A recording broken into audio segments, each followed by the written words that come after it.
ती घटना घडल्यानंतर मी ट्विट केलं, एकनाथरावांनी केलं, CM साहेब डावसले होते तिथनं केले, आमच्या सरकारच्या वतीनं गुलाबराव पाटील आणि गिरीश महाजन साहेब ते स्पॉटवर गेले. तिथले आमचे आयुष प्रसाद कलेक्टर, पूर्वी आपल्याकडे CO होते, ते तिथे ते या ठिकाणी गेले आणि लगेच कामाला तिथं सुरुवात त्या बाबतीमध्ये झाली.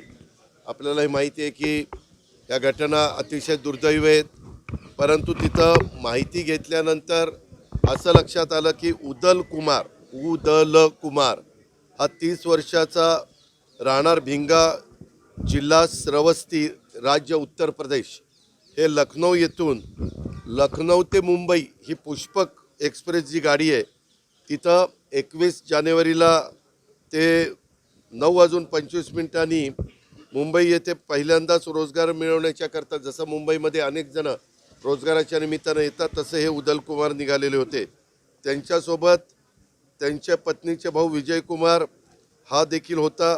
ते दोघंही सर्वसाधारण तिकिटाने सर्वसाधारण बोगीच्या वरच्या आसनावर बसलेले होते आणि त्यावेळेस रेल्वेच्या रसोई यान बोगीचे चहा विक्रेते यांनी आग लागली अशा पद्धतीनं तो ओरड केली आणि त्या आरोळ्यात त्यांना ऐकू आले, त्या उदलला पण आणि त्याच्या तो विजय कुमारला पण.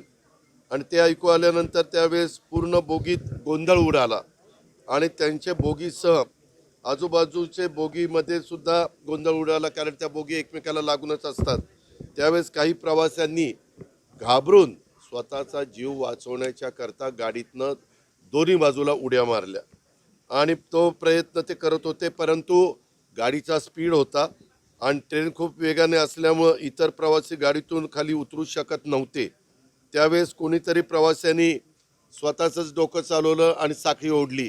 आपल्याला सगळ्यांना माहिती आहे की रेल्वेचा प्रवास करत असताना काही असं वाटलं तर धोक्याचं काही असेल तर साखळी ओढावी असं आपण ते सांगतो आणि रेल्वे मग थांबली आणि प्रवासी गाडीतून खाली उतरण्यास मिळेल या ठिकाणून खाली उतरायला लागले. म्हणजे ज्या दरवाजातनं किंवा खिडकीतनं, आणि खाली उतरल्यावर इकडे तिकडे जाऊ लागले. तेव्हा लगतच्या रेल्वे रुळावरून जात असताना बेंगलोर न्यू दिल्ली कर्नाटक एक्सप्रेस अतिशय वेगाने आली आणि रेल्वेच्या रुळावरील त्याच प्रमाणे रूळ ओलांडून प्रवाशांना धडका देऊन पुढं काही अंतरावर जाऊन थांबली.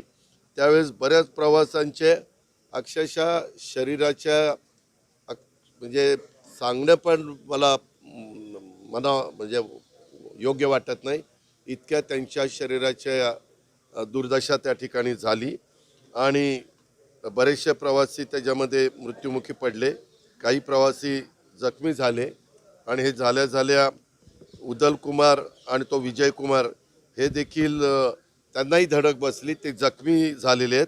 उदल कुमार आणि विजय कुमार यांचा शोध घेत असताना 6 ते 7 प्रवासी मयत झाल्याने त्यांनी स्वतःच बघितले. त्याप्रमाणे झालेली घटना ही आहे. आत्तापर्यंत 13 लोक मयत झालेले आहेत. 10 लोकांची ओळख पटलेली आहे. 10 जणांची पूर्ण बॉडी मिळालेली आहे. 3 मध्ये थोडं शरीराच्या म्हणजे शरीर त्यांचं एक नाही आहे, ते जे गाडी अंगावरून गेल्यामुळं त्याचे तुकडे त्या ठिकाणी झालेले आहेत. त्याच्यात 1 पुरुष आणि 2 महिला आहेत आणि जखमी 10 आहेत, त्याच्यात 8 पुरुष आणि 2 महिला आहेत. अशा पद्धतीनं ही दुर्दैवी घटना घडलेली आहे आणि ते निव्वळ अफवांच्यामुळं घडलेली आहे.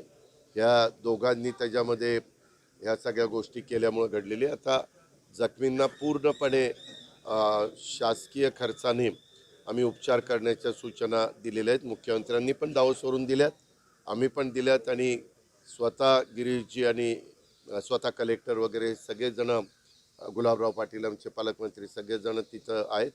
नंतर काही तासांनी मात्र त्या दोन्ही रेल्वे ज्या भागात जायला पाहिजे होत्या त्या भागामध्ये गेल्या आणि तशा पद्धतीनं पुन्हा हे पूर्ववत पदावर ट्रॅफिक त्या ठिकाणी आलेलं आहे. मी सांगितलं ना, त्याच्यामध्ये ते दोघंही, ऐका ना, उदल कुमार आणि विजय कुमार हे दोघं जखमी आहेत. त्यांनी केलेलं त्या ह्याच्यामध्ये तो एक चहावाला होता, त्यांनी ते हे केलं, गोंधळ उडवला आणि ह्यांनी ते सगळीकडे पसरवलं. हे सगळं झालेलं आहे. त्या गोष्टी पुढं होतील. पहिल्यांदा जे जखमी आहेत त्यांना जखमीमधनं कसं बरं करता येईल हा प्रयत्न, आणि दुर्दैवाने ज्या काही दुःखद घटना घडल्यात त्यांना त्यांच्या नातेवाईकांच्या ताब्यामध्ये देऊन बाकीचा जो अंत्यविधी करावा लागतो त्या गोष्टी करण्याचं काम पहिलं प्राधान्याने त्या ठिकाणी चाललंय. आणि लोकांनी पण अशा गोष्टीवर अफवांवर विश्वास ठेवू नये, परंतु शेवटी प्रत्येकाला स्वतःचा जीव महत्त्वाचा असतो आणि त्याच्यातनं अक्षरशः ही अतिशय दुर्दैवी घटना घडली, हे आम्ही मान्य